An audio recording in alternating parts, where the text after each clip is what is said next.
Strange, isn't it? How something as simple as an open door can start to feel wrong after a while. You tell yourself it's nothing, a draft, a mistake, someone forgot to close it. But after 2 days of seeing my neighbor's front door wide open, I started to realize something wasn't right. And by the time I finally went to check, it was already too late. It was a sunny Friday afternoon when I first noticed that my neighbor's front door was wide open. It was around 5:30. I had just gotten home from work, and at first I didn't think much of it. My neighbor, Isabel, she's a quiet 20-something woman who lives across the street. I figured maybe she was unloading groceries or bringing something in from her car. So I went inside, went through my usual after-work routine, went for a run, then made dinner with my wife, Alice. It wasn't until later that evening that something about it started to bother me. I was taking our dog, Bailey, out for her final walk of the day. It was nautical twilight, that perfect moment when there's still a faint blue glow on the horizon.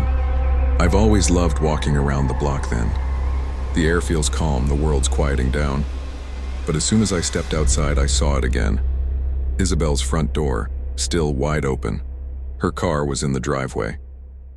But her house was completely dark. Not a single light inside. I hesitated for a second, then crossed the street.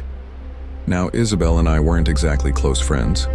We'd traded fruit before, lemons from my tree, figs from hers. That kind of neighborly thing. Still, seeing her door open like that, it didn't sit right with me. What if she'd had a medical emergency? What if she was lying unconscious inside? But before I even reached her front steps, Bailey stopped walking. The leash went tight. I looked down. She was sitting completely still, ears pricked, eyes fixed on Isabel's house. She wouldn't move. Wouldn't even take a step forward. That's when I started to feel uneasy. I called out across the driveway. "Isabel?" It's Brian from across the street. "Can you hear me?" Nothing. Then, just as I was about to walk closer, I heard her voice. "Hey, Brian." It came from inside the darkness, followed by a small cough, and then she cleared her throat. "Sorry, I'm in the middle of dinner here." "What's up?" I let out a breath I didn't realize I was holding. "Hey, sorry, I just noticed your door was open. Wanted to make sure you knew." There was a pause, longer than felt natural. Then, "Oh, you're so sweet to check in." "Yeah, I know it's open. It's just been so hot today I wanted to let the breeze in." "I'll close it soon." "Of course. Have a good night then." "You too." I smiled, tugged Bailey's leash, and headed home. Everything seemed fine. The next day, Saturday, and was lazy and overcast. I slept in, had breakfast with Alice, spent some time in the backyard with her and Bailey. By mid-afternoon, it started to rain. Light at first, then harder. I went to the living room to put on some TV. And that's when I saw it again. Through the rain, through the gray sky, Isabel's door was open. Still open. Or maybe open again. I walked closer to the window. The rain was really coming down by then, and her house looked darker than before. So dark that the doorway looked less like an opening, and more like a black hole painted on the wall. Bailey was watching it too, head low, ears flat. Then Alice walked in, just off a call with her sister Clara. She looked unsettled. "That was an odd conversation," she said. "What's wrong?" She hesitated. "Clara saw someone peeking into her house a few nights ago." "What?" "Yeah, and she's not the only one. A few people on her side of town said the same thing. Some woman. Nothing stolen, no one hurt, just staring in through windows." A chill crept down my spine. Alice went on. "Clara said the woman was tall and thin. Gaunt, almost. She said her skin looked too tight, like it was stretched over her face. And her eyes were too deep, like they were set too far back in her skull." I swallowed. "Did she say anything else?" Alice nodded. "Yeah, she said when the woman realized she'd been seen, she smiled." I asked. "And?" Alice looked at me carefully. "And she said when the woman smiled, she had too many teeth." We both sat in silence for a few seconds. Then I asked, "Hey, did you happen to notice if Isabel's door was open this morning?" Alice frowned. "I think it was." That decided it for me. I grabbed my raincoat and went out. The rain hit hard against the pavement, Bailey started barking from the window as soon as I left the porch. Alice tried to calm her down, but she wouldn't stop. I crossed the street and stood at the bottom of Isabel's steps.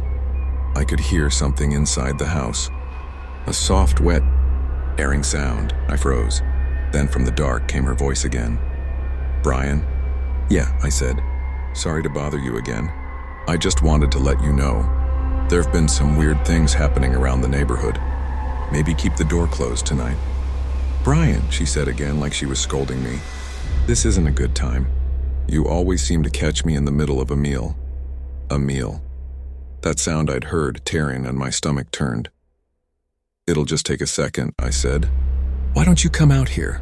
She paused, then said in an almost playful voice, But I'm so comfortable here on the couch. Why don't you close the door for me?"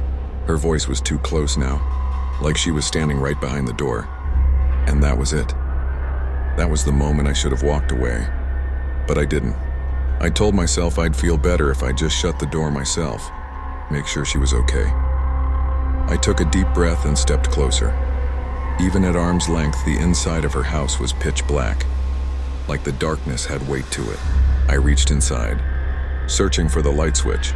My fingers brushed against something warm, soft, flesh. I jerked my hand back immediately. "Isabel?" I whispered. That's when I heard it, laughter. Low, raspy, and absolutely not Isabel's voice. Then, footsteps. Quick, light moving away, running deeper into the house. Heart pounding, I reached back inside and flicked the switch. Light filled the entryway, and for a moment I was almost relieved. Everything looked normal. Shoes by the rack. A coat hanging neatly. But when I stepped into the living room, my blood turned to ice. Isabel was there, or what was left of her. She was sprawled across the couch, her head hanging off the edge. Her face and her eyes, her mouth, they were just holes. Deep, empty sockets where her features should have been. Her skin gone, peeled away from her face, her arms, the top of her chest. It looked like someone had been carefully and almost methodically removing her skin, and I'd interrupted them. I couldn't move, couldn't breathe. I just stood there. And then slowly I stumbled back out into the rain and ran home. Alice called the police while I tried to explain what I saw. They came quickly, took our statements, went across the street. And that was it. That was days ago. No one's told me anything since. Not a word, but I can't stop replaying it. The voice, the touch, the laughter. And every night since that day, Bailey sits by the front door, growling, low and constant, like she's waiting for someone to come back.